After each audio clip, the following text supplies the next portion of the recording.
Hello. Hi, everyone. Hi, Hi, everyone. Bob. Hi, Donna. Hi, Hi, Ann. Hugo. Hi, I'm Sarah. sorry, I'm still driving home, so my apologies. Hi, Who said Hugo. that? Hi, Ann. Derek. Oh, Hugo's driving right now.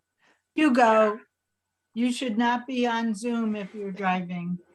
I'm not looking at the screen, so Right. I'm just have you an audio. I can see his eyes are on the road. I Hands know, but Right. it's scary. Where exactly are you so we can send the appropriate first responders?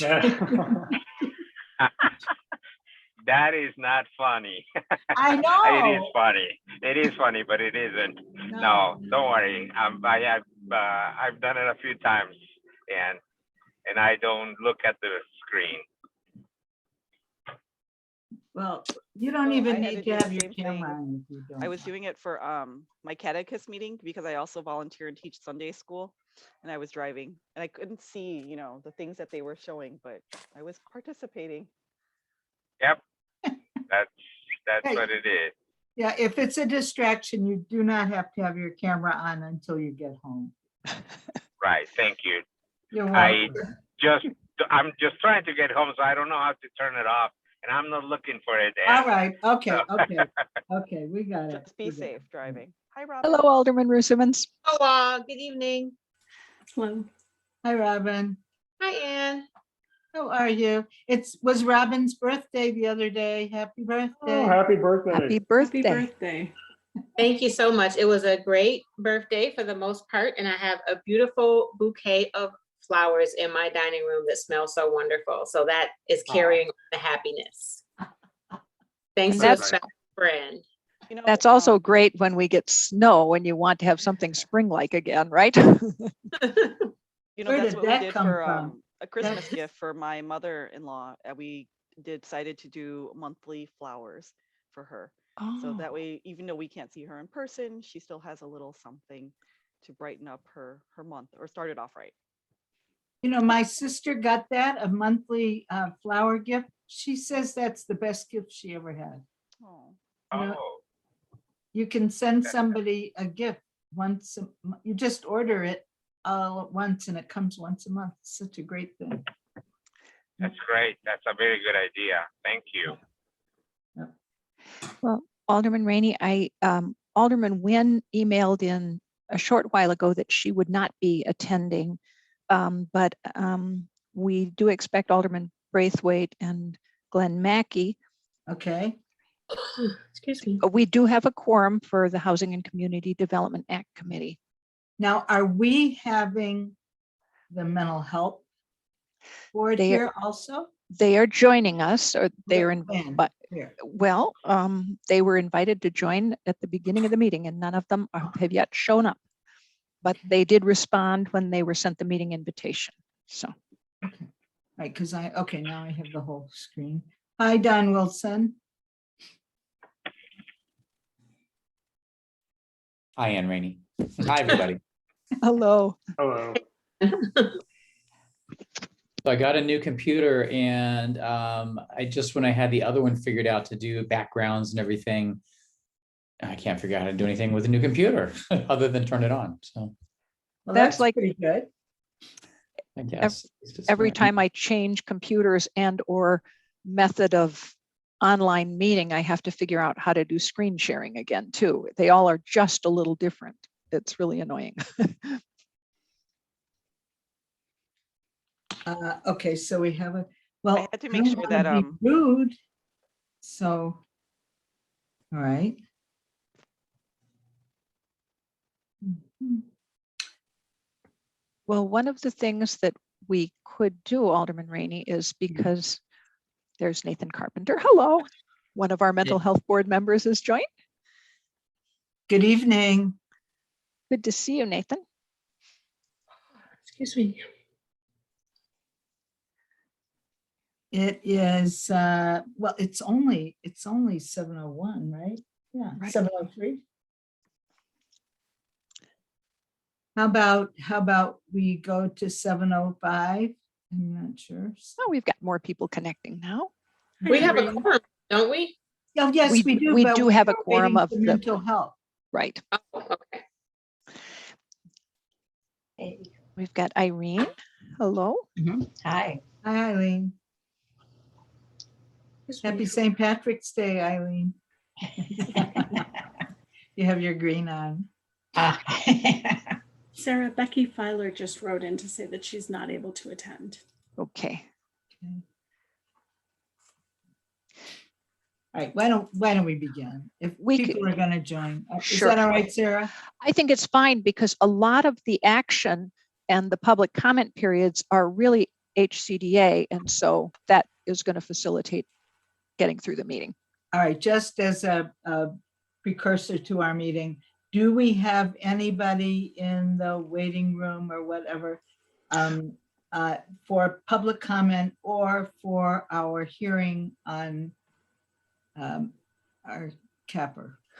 We do have one person who's Oh, good. wants to make public comment, but not on the caper. Okay. It's a non-agenda item, and that is Okay. Carla Sutton. I'll Okay, do a double check to see if there's anyone else who has all right.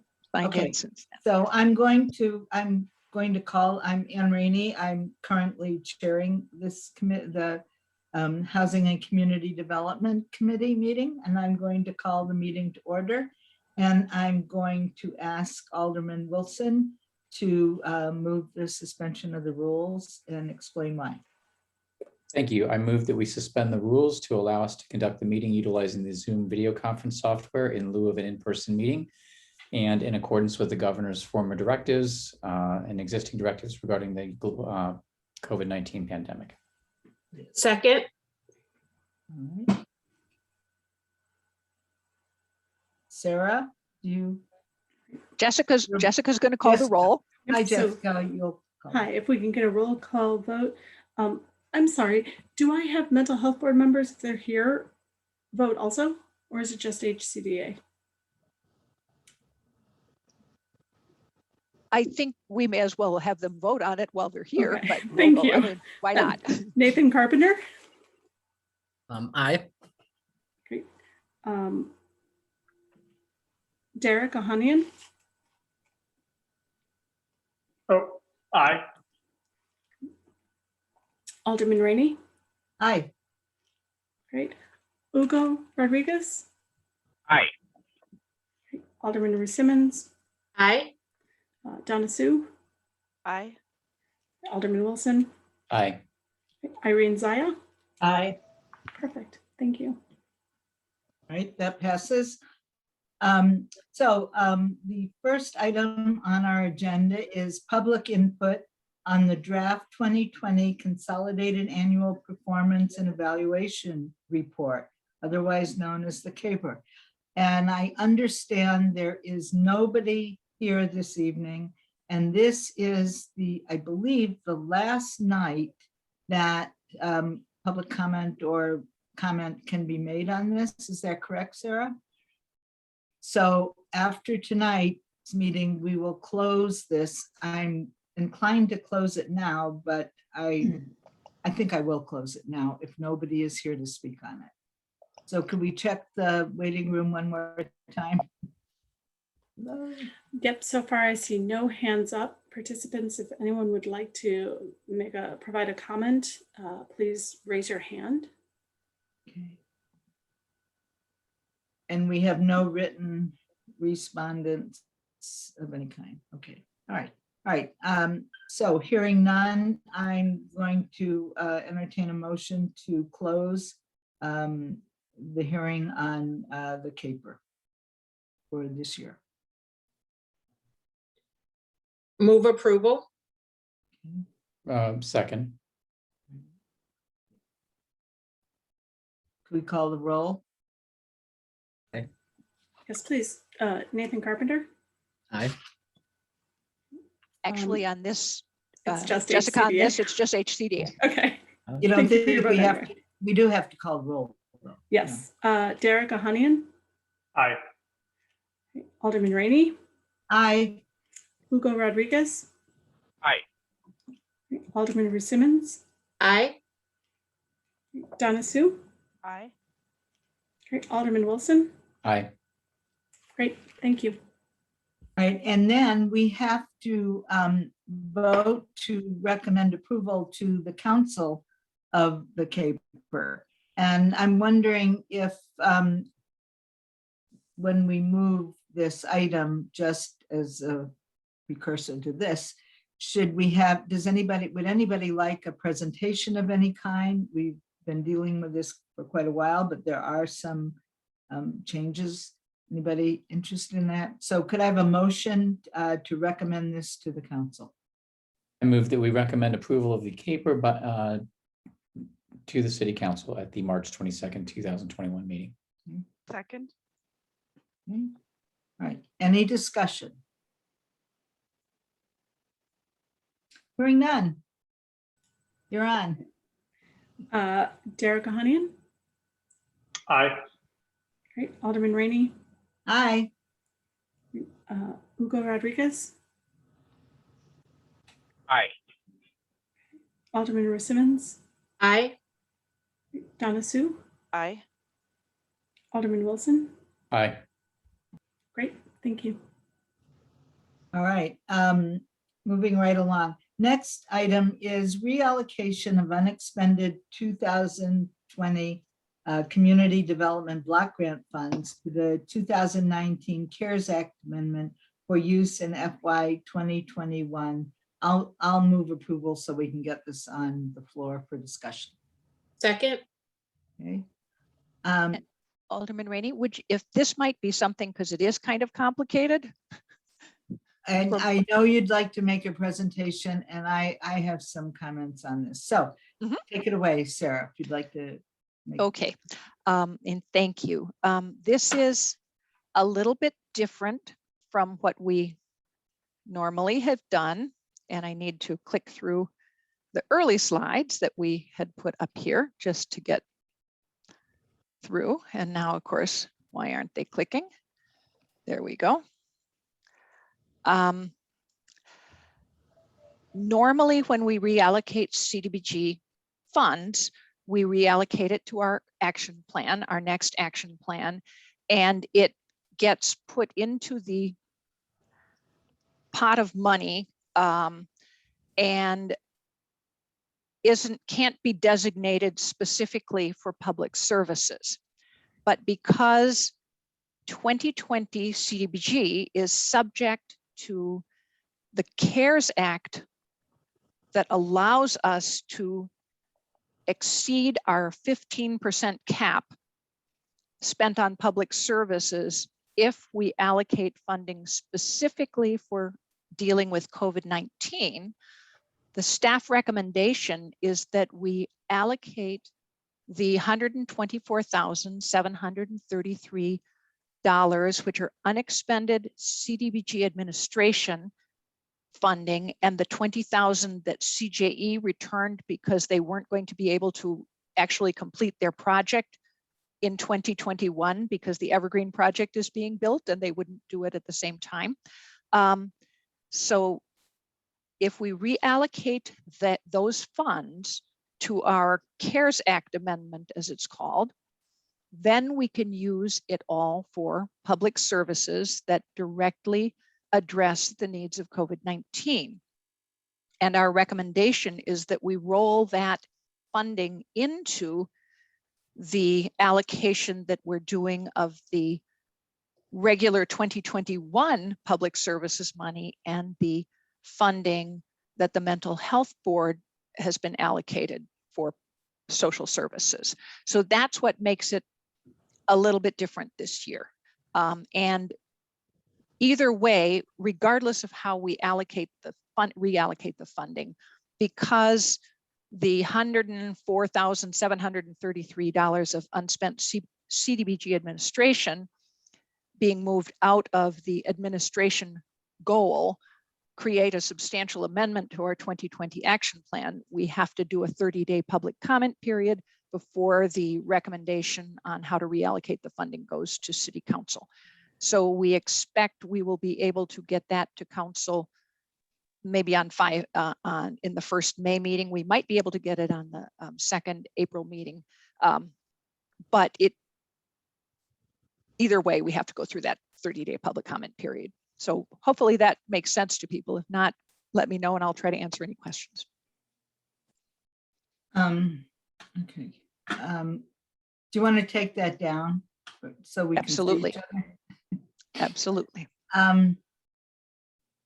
The comment I was going to make is at the end of every allocation meeting, we always have, we've always shorted people. And we always say that if we have unallocated funds, et cetera, we will come back and try and help those that have been left behind. And I'm just wondering, and I'm embarrassed to say that I did not do the research today or yesterday to take a look at my old spreadsheet, which I do have, to see who we told that to. And I'm just wondering, I know COVID-19 has left a lot of people behind, but are there those applicants who we promised to take another look at? And I mean, does anybody else on the committee remember that? I don't remember in detail, so I'm hoping. I don't remember either, but I'm hoping somebody does. I can explain to you. We did an unusual allocation last December.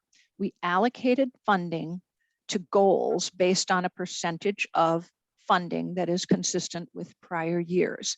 And we allocated funding to specific city ongoing programs, housing rehab, 2 alley pavings, and code enforcement and administration.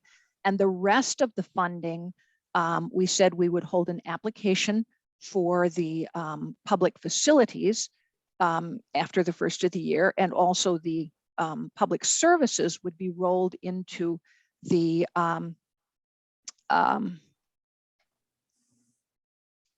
allocation in 2021. So there have been no external applicants who have been funded as of this time. It's a very different way we've approached allocations because of COVID-19. Well, I wasn't thinking about funding alleys. I was thinking more of funding the not-for-profits and. Right. So we have our final grant amount for 2021. So we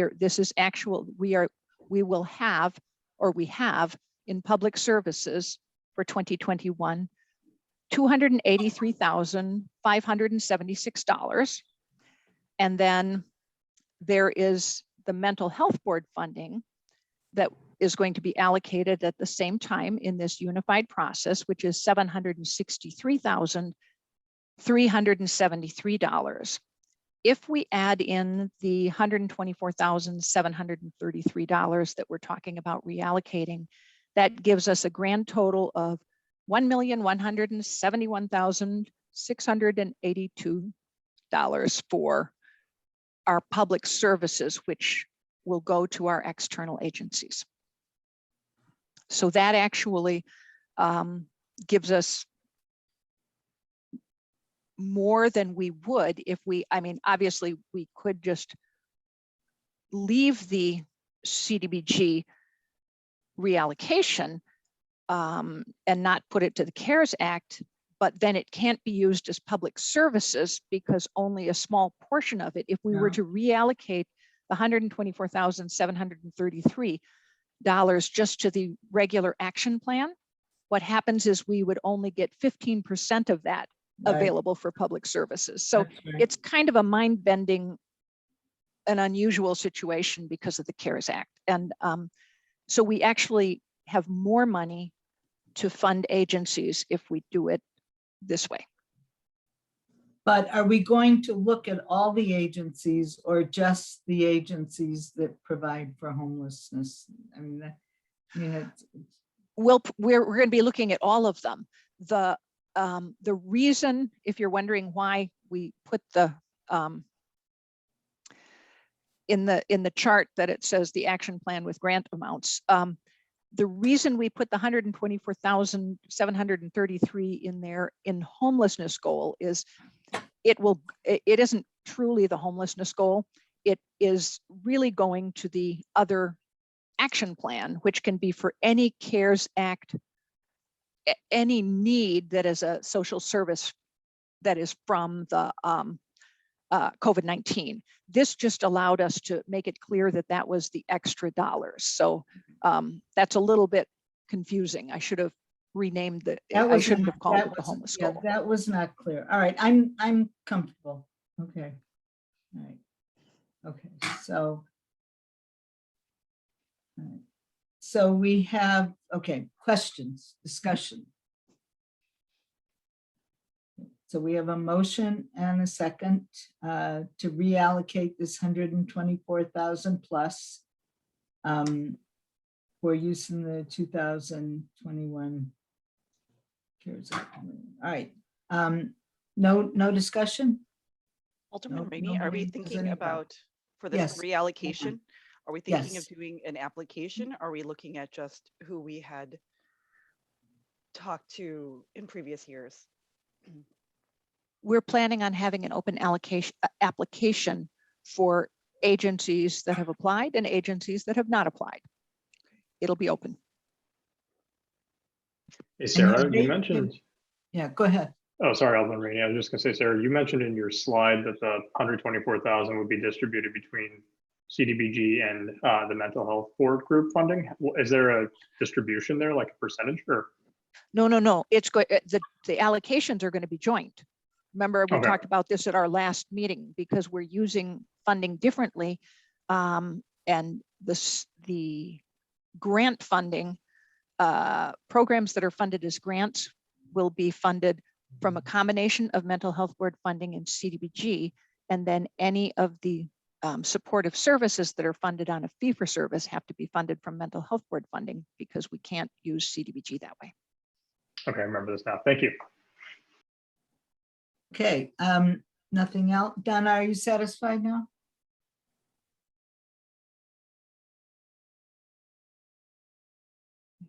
Right. All right, there's been a motion and a second. All those, oh, we have to take a roll call. Sorry. Thank you. Derek Ohanian, Aye. Alderman Rainey, Aye. Hugo Rodriguez. I'll come back to him. Sorry about that. I was on mute. Sorry. Thank you. That's great. Alderman Rusimans, Aye. Donna Sue, Aye. Alderman Wilson. Aye. Thank you. All right, we're finally moving into the 2021 action plan. Next item is discussion and vote to recommend approval of the 2021 action plan and amended citizen participation plan to the city council. I move approval. Second. All right, discussion. Is there a staff presentation of any kind? I could do a really brief one on this too, because again, it's an unusual year and kind of confusing. I'm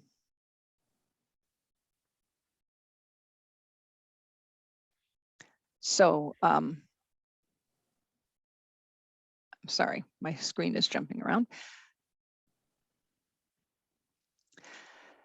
We approved the draft action plan last December on estimate, and then we hold it for the release of the actual grant amounts where we make our adjustments, and then we move it on to council.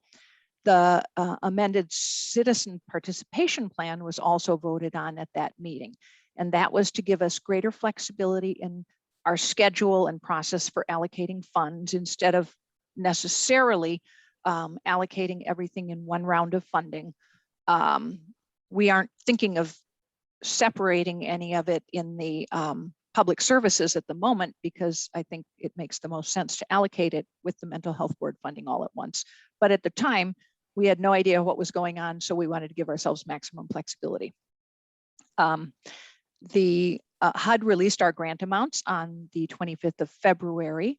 So what staff did was we updated our action plan using the percentage of funding allocated to goals, because what happens with our action plans is that is what a change of funding for a goal of more than 20%, or adding a goal or eliminating a goal is what creates a substantial amendment. So we allocated the funding to the goals on basically the same percentages that we had before. And that's the updated action plan that is would move to council. So the committee will look at that and review it and recommend it to council. So the spreadsheet here is has the far right column adds the actual grant amounts and actual program income we received. The column one to the left of that was what the draft action plan was done on. This is for CDBG, and we did the same percentage increases in home. We split home the same way in the action plan, and ESG always goes all to the homeless goals, so it doesn't affect it. So you can also see that the Housing Rehab Administration, that was the 134,752 that the committee voted on to recommend that specific amount for housing. The revolving loan repayments are $74,015, and we agreed to put that money back into the revolving loan fund to fund projects. And the committee also voted to approve the $325,000 for code enforcement. The homeless goal, we're ignoring because that isn't really a homeless goal. It's actually the CARES Act funding that can be used for CARES Act activity in public services. Under the livable communities goal, that is pretty much exclusively our infrastructure and public facilities. The 2 alleys that were approved amount to the $550,000. That leaves us $159,867 that we'll do an open application for nonprofits who have facility projects. So that will be another application process. There's our public services, which is our 15% of the actual 2021 grant amount, which is $1,816,463 plus 15% of the program income and revolving loan funds. That's where that number comes from. So the total funding that we have allocated in this action plan of CDBG is $1,890,508. Now that $124,733 is not included in that because that will actually be amended to the 2019 action plan. That is the CARES Act action plan, but it will be allocated at the same time. So for all intents and purposes, it's as if we are allocating it to our 2021 action plan. I hope that makes sense, but it's one of the weirdnesses of the way HUD is handling the CARES Act funding, and any funding from our 2019 entitlement and our 2020 entitlement that is allocated specifically for CARES Act activities gets counted differently, if you will. It gets taken out from under that public services cap. And so that's why, as we understand it, we're supposed to allocate it to that action plan instead of directly to the 2021 action plan. I will tell you, we are not getting a lot of response from our HUD field office on exactly how to do this because we're the first ones who've tried doing this. And so, you know, we kind of run into this challenge. We'll get through it. I mean, they agree that this is what we can do, but exactly how we do the paperwork, they said, just do a 30-day public comment period and we'll make sure that we get it to the right thing. But I got to admit, it's a little bit frustrating because when we ask questions and say, if we do this, is that right? We get, well, we know you can do that. We'll just have to check with headquarters to see exactly how to do it in the IDIS system. So. Sarah, when we haven't had a one-term president in a while, And I don't know how that affects the bureaucracy to any great extent, except at the very top. We know the doctor is gone, praise God. Yes. But the rank and file in the offices, the bureaucrats, do they change much, or how does that There- work? Much of what happened in HUD, as in many of the agencies, is there were a significant number of senior staff, professional staff Uh-huh. who retired if they could. I mean, for You mean with a example, change in the administration? uh-huh, Uh-huh. under the 45th president. Right. They've had incredible loss of staff. I mean, in the Chicago field office alone, Ray Willis, who was the head of the Chicago CPD group in the Chicago office, retired. Ray Conchola, his second in command, retired. Daryl Bugaiski, who is the top homeless program person, retired. I cannot think of the name of the woman who is the URA specialist, the relocation specialist, retired. There's been really incredible turnover. And they have some really good people that they've hired, but they don't have a lot of experience necessarily. And the other thing that, frankly, with the CARES Act, every single entitlement community, every community that got CDBG also got CDBG CV, and every ESG entitlement community got that. So the number of grants has been dramatically increased. And so frankly, they are swamped, and they are working with us. I don't want to make it sound like they aren't. They really are working with us, but they are more overwhelmed than we are, I think, sometimes. Okay, I'm just curious as to. Okay, all right. Well, I know how hard you work, and so your team also. All right, so I'm not sure I presented the motion, or I think I just mentioned it. So I think we're going to need a motion for the council to accept the amended citizen participation plan. So I don't think I did that correctly. So could somebody take care of that, member of the committee, please? I move that we recommend approval of the 2021 action plan and amended citizen participation plan to the city council. That's correct. Is there a Second, second? Okay, second. All right, any further discussion on this? Hearing none. Could you remove the screen sharing, please? Okay, thank you. All right, any further discussion? Hearing none. All right, Jessica, would you like to handle Thank you. this? Derek Ahanian, Aye. Alderman Rainey, Aye. Hugo Rodriguez. All right. And I made it home safe. Good to Good. see you at home. Good. Alderman Rusimans, aye. thank you, Donna Sue, Aye. and Alderman Wilson. Aye. Great, thank you. Okay. Sarah, did you not handle number 7 with the last one, or did you have more to say about that? The allocation process. We're going to actually, we have a Another separate presentation, yes, Okay. that we would All right. like to do on that. Okay, But okay.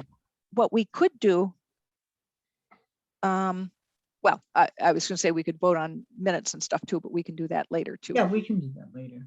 All right, good. Okay. So I will put the slides back up. Okay. Thanks. And I'll All be right, presenting this time. we're going to hear from our staff now on the allocation process for mental health board and community development block grant public service funds. Yep, thank you so much.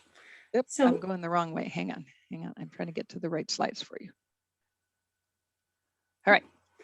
As Sarah mentioned, we have close to $1.2 million to dedicate to public services. And that's a combination of the 2021 entitlement, the reallocation that the committee just voted on, and mental health board funds.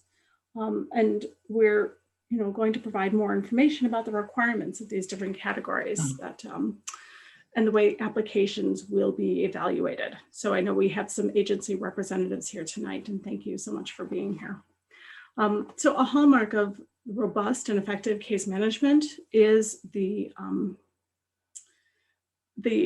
services plan. This plan is created in partnership with clients and developed with the case manager. It's a written, living document that's reviewed and updated regularly and records goals and progress.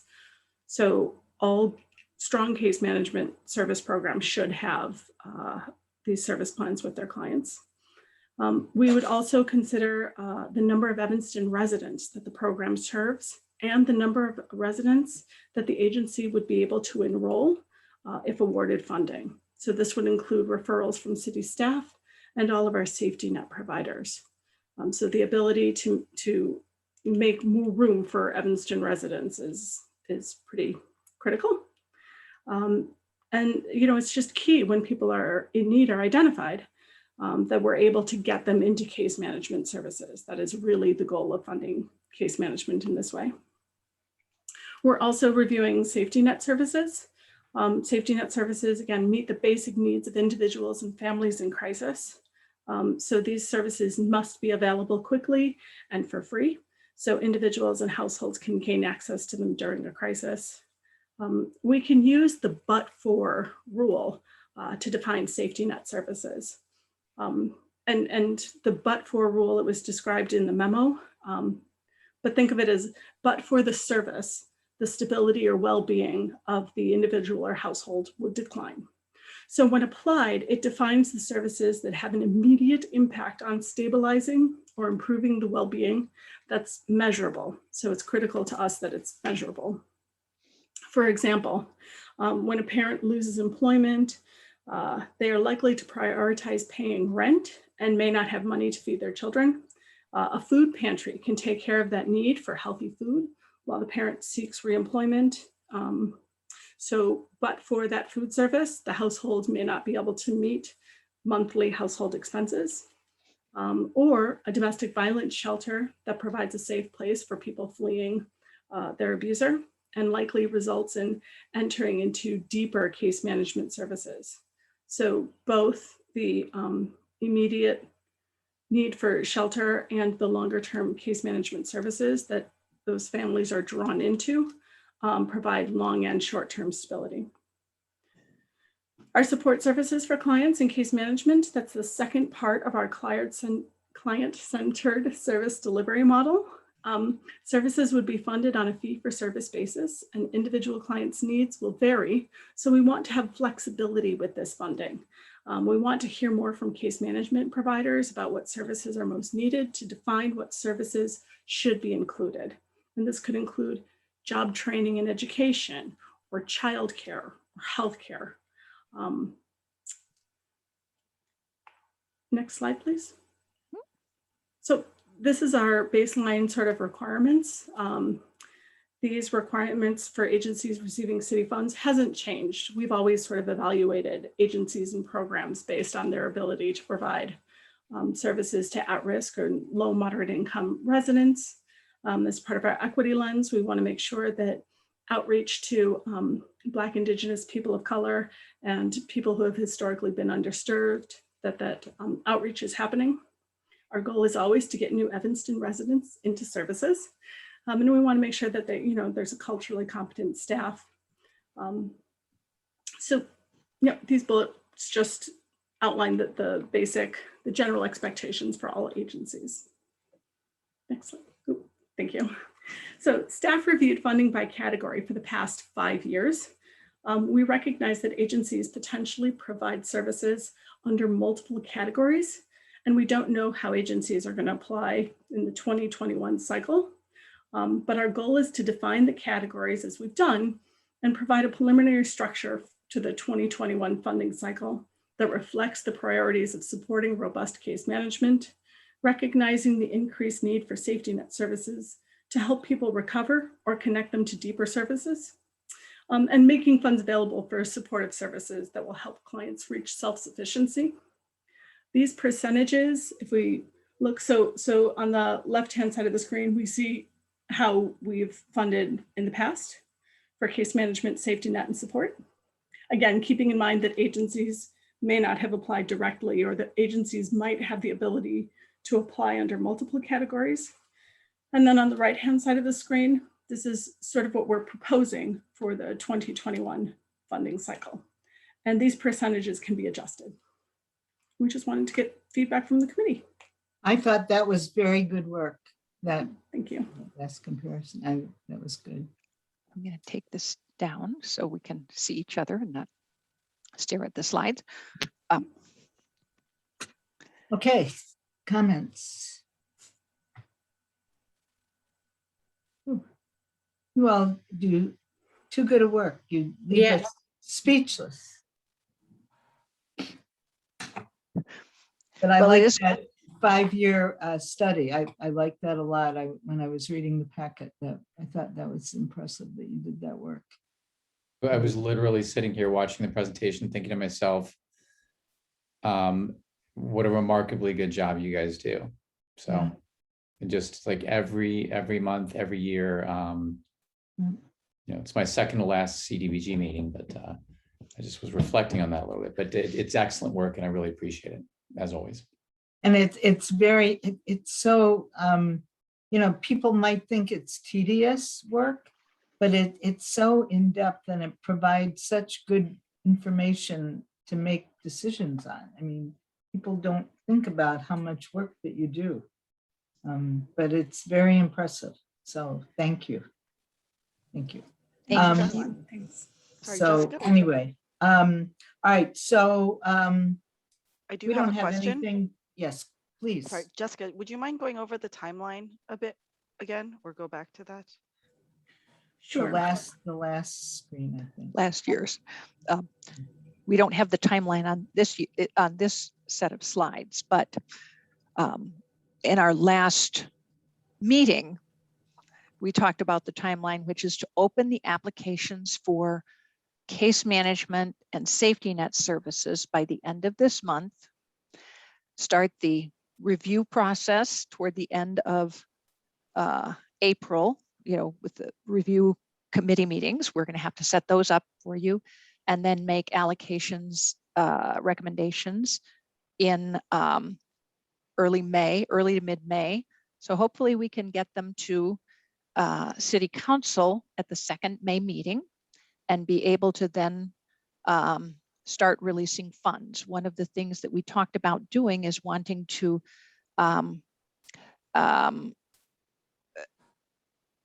use our ability to, even if we haven't gotten access to our 2021 CDBG, we will be able to start using mental health board funds to get funding off the ground. And that in many cases, the case management and safety net services may be funded with a combination of those funds to specifically address that, because historically, anybody being funded with CDBG generally had to wait till August or September to get their funding, which really put a burden on them. And all of our agencies are struggling with, you know, lack of knowing when and where they're going to get their money. And so we're trying to help alleviate some of that problem as well. Thank you. Yeah, I did have a quick follow-up for that graph, or for the historics there. What are some possible downsides to decreasing the support services ratio by that much for the proposed 2021 plan? And what are some things that could be potential consequences? Well, one of the things that in our funding in the past, we've basically funded programs, and our programs serve a lot of people, but we don't know how much overlap there is among the programs. So quite honestly, we don't know how it will, you know, how much it will affect the total number of people served. And of course, agencies, very few of our agencies get funding for everything they do from us. Obviously, many of them, we fund one of their programs or two of their programs, and then they have other services as well. But what this really is the process is designed to focus funding on deepest need individuals and households and give them a much more robust support system. And I remember when we talked about this at the Rules Committee, Alderman Revelle said, it sounds sort of like the TBRA program, where people who we were putting into housing then get wraparound services so that they get other things they need to actually enable them to move forward more quickly and really make progress. And that's I think a good way of describing it. Not everyone is going to be getting housing services as well, because some people are housed, they just have a lot of other needs, but it's really to try to provide a much more holistic approach. So we'll be tracking fewer people, but that doesn't mean the agencies aren't serving the broader group of clients they serve with other programs. That we really can't estimate very well. Thank you. I do have a follow-up question on that, and it was something that kind of intrigued me from the beginning, and it is that there's a big jump between 64% and the previous 5 years to support services and 20%.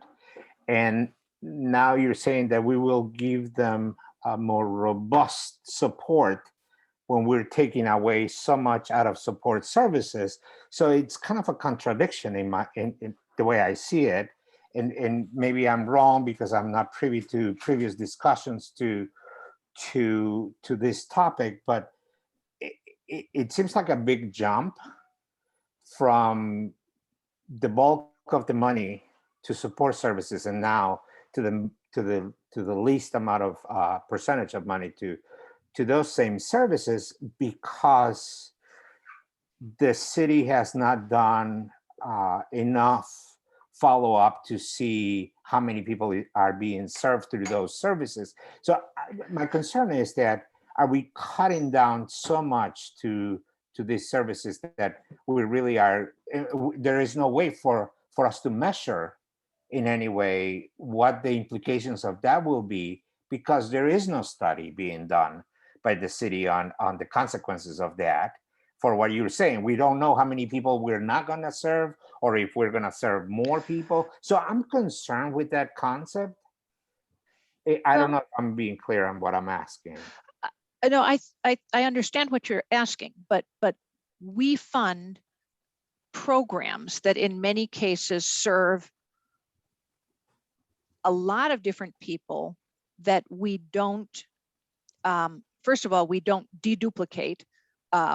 Right now, in our normal funding, there are people who probably get a service from more than one agency, and there may be some that only get a single service, but we are focused on providing discrete, standalone services that benefit people. No doubt, we all believe they are very good programs, but they aren't focused on the people who have the greatest needs, and we aren't really able to see how we are changing the trajectory of those people that have been prioritized. This is the equity lens and funding the people who have historically had barriers to receiving services and things like that. So, but keep in mind that in many cases, because we generally, our rule of thumb was to fund no more than 30%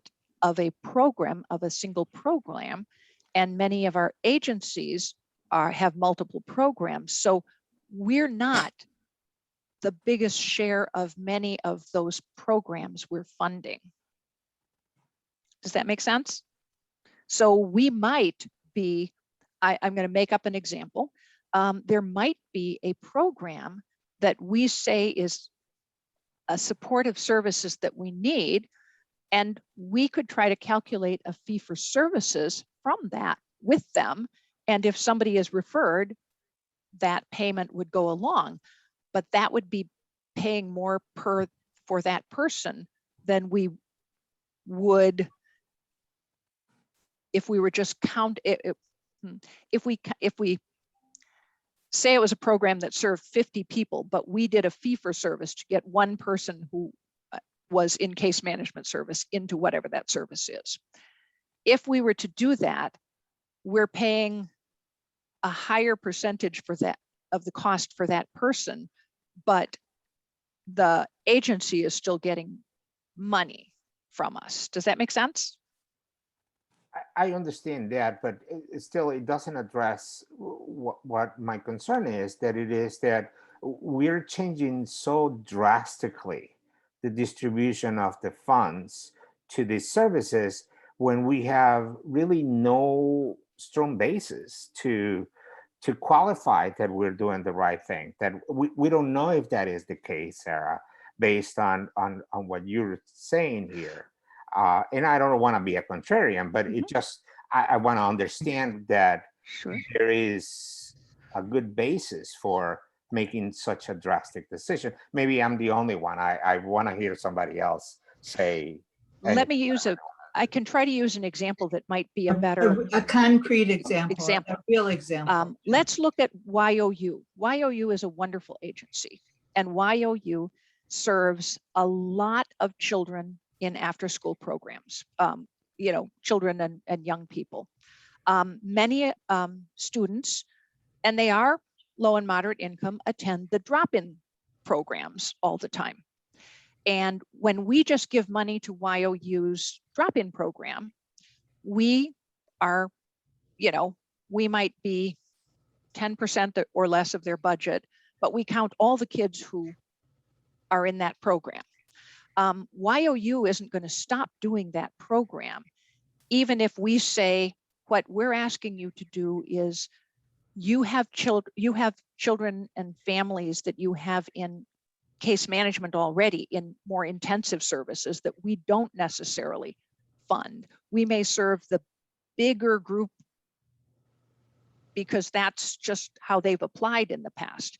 But if we're funding the case management services that they are already providing, instead, it doesn't mean they're not going to serve those other people. It's just that our funds aren't necessarily doing that. Does that help make it more clear? In other words, we're not expecting agencies to stop doing. Some agencies we've talked to have said, oh, we're going to apply differently for different programs based on what the city is asking us to do, which is provide deeper levels of services to fewer people.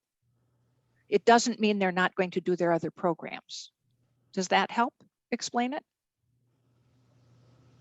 Somehow, yes. Okay. Sarah? Yeah.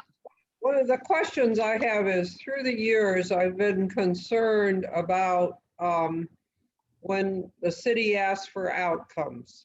Some of the agencies are very well versed in how to track outcomes and impact, but many of them look at inputs or outputs rather than outcomes. Is there some way that you're able to help the agencies now define what the expectations are as far as outcomes? Well, we work with all of them when we have those problems. And have we solved them all the time? No. But one of the things that this system, when you're looking at case management, it's much more quantifiable if they're following a case management plan and they can see the progress that those individuals or households are making and are connecting them to other services, whether it is services those households can access without an additional fee or using fee for services to get those services, then we're not expecting the fee for services to prove their outcomes from that service. Then it's being looked at as what the case manager in the case plan as how they're moving forward. Does that make sense? Sort of. Okay.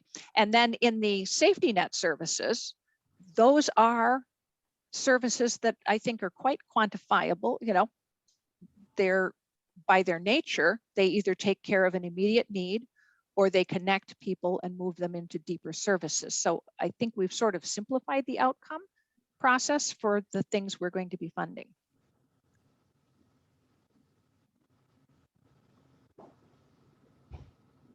Thank you. So I have a quick question. that, you know, one of the things that I think your model indicates, but it's probably not been stated, is that you're expecting the same organizations that have been funded by us in the past, all of whom, as far as I can tell, have done some type of case management. You're essentially flipping the way that money might be dispersed to them. That instead of you getting a block for this type of program, in this case, you'd be getting specific amount of money for case management, specifically to an individual. Mhm. Okay. Can I ask another question though? In the memo, there's something here about enrolling at least 30% of total participants as new Evanston clients. And Evanston clients comprise at least 80% of total clients. Those are the guidelines for case management. Can you explain what you mean by that? Sure. And those are preliminary. We have to talk to the agencies about them, and they are going to vary to some extent by, I mean, there are some people who are going to take longer. Those might be averages, and we may modify those because, again, we haven't had a chance to go over those numbers with the agencies yet. But we expect that many of the people and families in case management will be in at least a year. And so when we think of any year period, we'd like to see, we don't want to see case management only for the same families year after year after year. Now, there are some people who have to be in case management basically forever, but we can't fund everything. And many of, I'm going to use an example. If somebody is in permanent supportive housing, and then with permanent supportive housing, the agencies with that permanent supportive housing also get money for supportive services. So they're already getting some of their supportive services. We wouldn't necessarily prioritize funding someone who is in that situation already. They are already more stable, getting maybe not every service they need, but certainly a lot more than somebody who is not in services at all or is only getting individual services right now. So we do want to have, one of the things that the Social Services Core Committee talked about was when we are working with clients and the city doesn't have the case management capacity to do the case management for everybody, how can we refer them to agencies and get them into this level of case management? So that's one of the, and people who are connected with through safety net services, which can include street outreach and that sort of stuff to homeless, but also could include working with the schools and finding children and families that need much deeper services than the schools can provide. How can we get those families or individuals into case management service? And if we don't have some way of either expanding their capacity, which they already have to accept new clients, or there's no turnover, then we are going to be frustrated in trying to get those people who have had barriers to getting into services to get into services.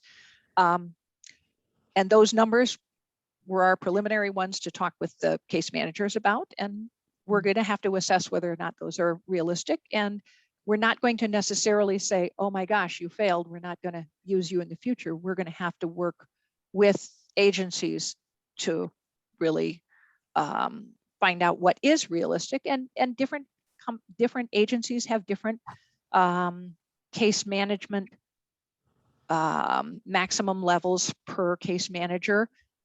So we have to accommodate those differences, but we really want to make sure that this is a robust service process, not just you get a single service and then somebody might call you in 6 months.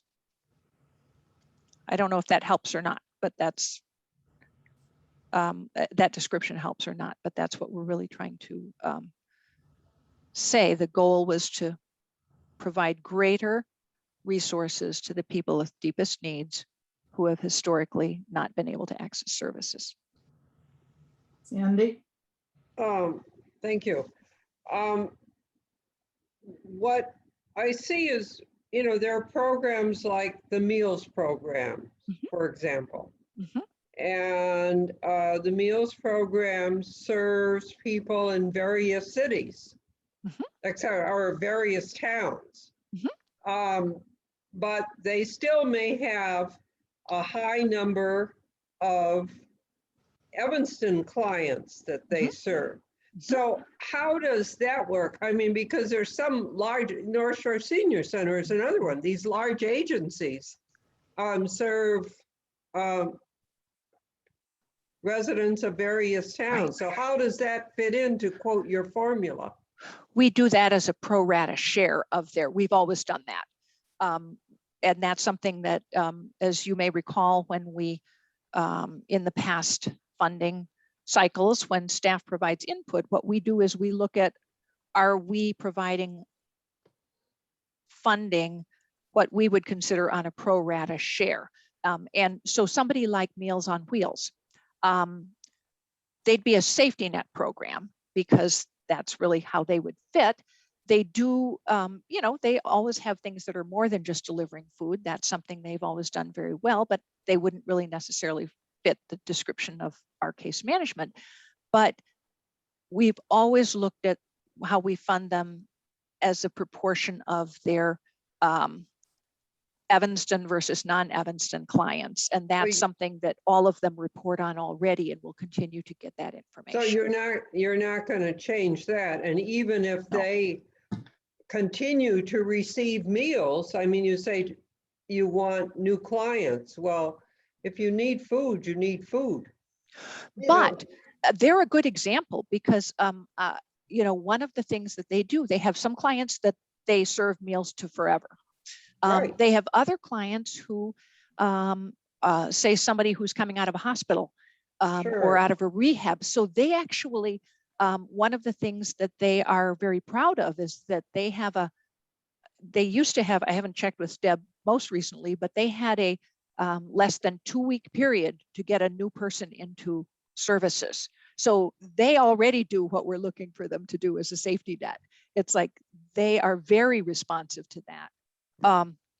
So the safety net services will be looked at for that sort of access. Somebody who applies under safety net and serves the same clients forever, we would probably say doesn't really meet the safety net definition. Does that help? I think so. And many of our agencies serve more than Evanston. And frankly, that's something that's really important because if we try to make them serve only Evanston, that never works. It just doesn't work in the social services world, as you know, probably way better than I from having run a social services agency. Okay. We have people waiting, at least one person waiting for public comment. And this was just a discussion item, actually. Right. An update. Any other people waiting other than Carlos? Because we should invite him to speak to us. Right? Okay. Is he the only one? There is nobody else that has, but we can ask them if anybody else still with does us? want to. He is still Carlos there. Is still, yes. And if anybody else who's an attendee, raise your hand. We would love to hear from them. Uh-huh. But, all right, if we're opening up for public comment, I'll invite Carlos.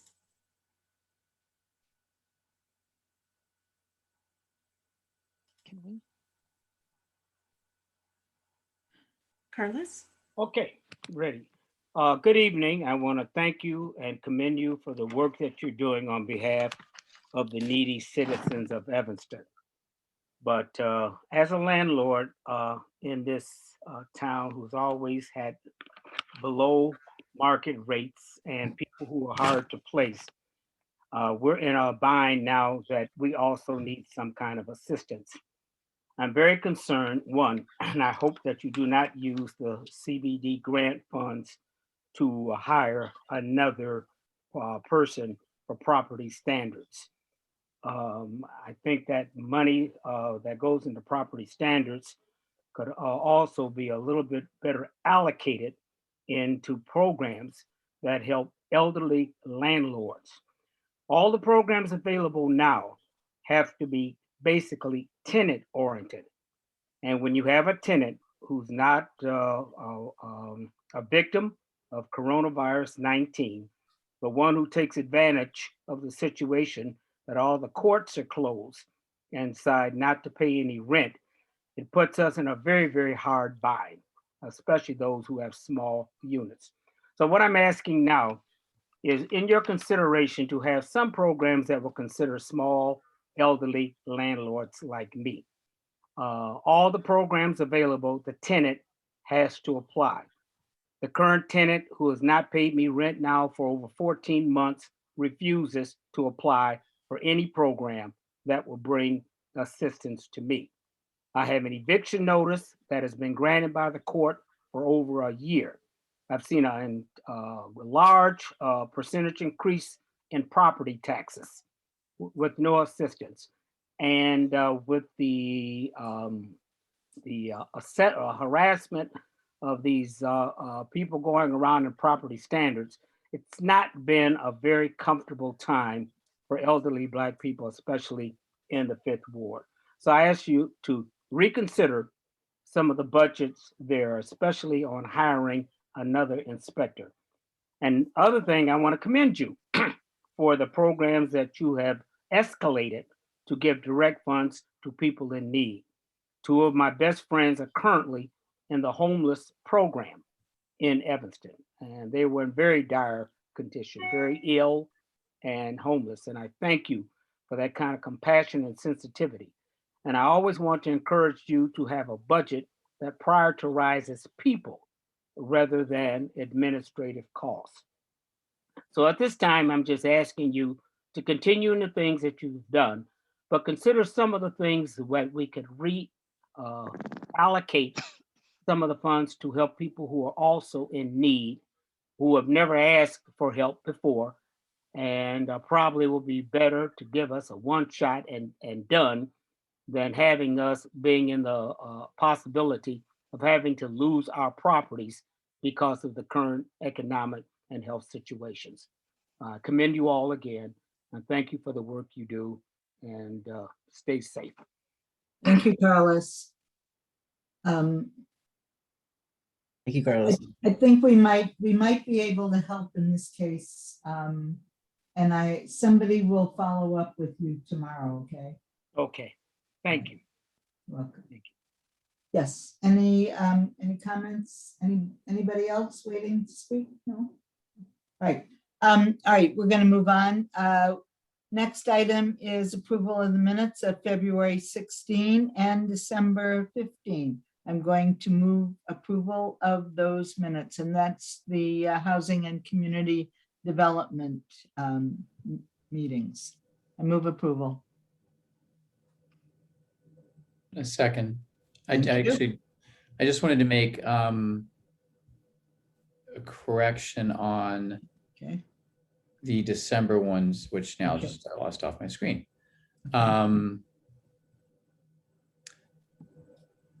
So I don't think I was at the December meeting. So that's the main one. Although that's actually kind of when I had COVID. So I don't remember most of December, honestly, but I did a quick peek at the video and I didn't see myself there. So I think if you could just take me out of those minutes, and then on page 2 of the minutes, it says that I'd moved the meeting approval, meeting minutes for November 17th. If we could just fix that, it wasn't me, and it was it says December. It should be November. So as much as I wish I were there, and I was there in spirit. Okay. And that's one of those things, like, you know, somebody will say, "Oh, you're there," and then I don't remember it, and I have to really, like, I get worried. Like, was I there? Well, we're glad you recovered, and Thank you. You're looking just great. All Thank right. All right. I'll So make that correction. I just moved that we amended to take my name off those minutes and yeah. Okay. make that change December to November. All right. So with those amendments, do we need to vote on the motion to amend? Yes. Thank you for remembering that. Sort of. All right. So we have a motion and a second on the amended minutes. and we need a roll call vote. Okay, Derek Ohanian. Alderman Rainey. Aye. Hugo Rodriguez. Aye. Alderman Simmons. Aye. Donna Sue. Aye. Alderman Wilson. Aye. Great, thank you. Should I, so there was one set there, the February, that was joint with mental health board. Do I take mental health board also, even though we don't have a quorum, or do I push it? I'm sorry.